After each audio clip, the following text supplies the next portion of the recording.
नमस्कार, आप देख रहे हैं आदर्श न्यूज बिहार। कांग्रेस की भारत जोड़ो न्याय यात्रा 31 जनवरी को बिहार से होते हुए बंगाल में प्रवेश करेगी। राहुल गांधी की भारत जोड़ो न्याय यात्रा आज बिहार से बंगाल में प्रवेश कर गई। बंगाल में एंट्री पर चली पत्थर गाड़ी का शिक्षा फूटकर चकनाचूर हो गया। यात्रा के दौरान राहुल गांधी ने पीएम मोदी पर हमला बोलते हुए कहा कि 9 महीने से जेल में हिंसा भड़क रही है, लेकिन प्रधानमंत्री नरेंद्र मोदी को राज्य का दौरा करने का समय नहीं मिल रहा है। राहुल गांधी ने एक बार फिर से एकता का उत्थान और कांग्रेस की सरकार बनने का दर्जा हासिल करने की बात कही है। उन्होंने कहा, पूरे देश का पता है कि भारत में सबसे बड़ी जनसंख्या आबादी है, उसके बाद दलित, आदिवासी और अल्पसंख्यक समुदाय का नंबर आता है। मैं असहमत समुदाय को सूचित करना चाहता हूं कि केंद्र सरकार के 90 आरआईसी अधिकारी चल रहे हैं, वे केंद्रीय राजस्व को नियंत्रित करते हैं।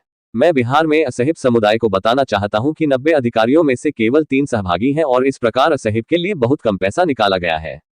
इसलिए हमने इस दिशा में एक क्रांतिकारी कदम की बात कही है। भारत को अब पता होना चाहिए कि किस देश में ईसा मसीह की सही जनसंख्या कितनी है, इसलिए हम भारत में जाति चाहते हैं। संवाददाता शंभू कुमार महतो। सबसे पहले देखने के लिए हमारे चैनल को लाइक और शेयर सब्सक्राइब करना ना भूलें।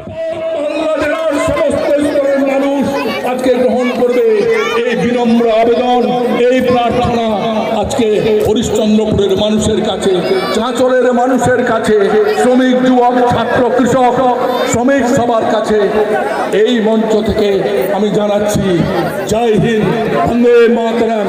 সবাই আমাদের সর্বভারতীয়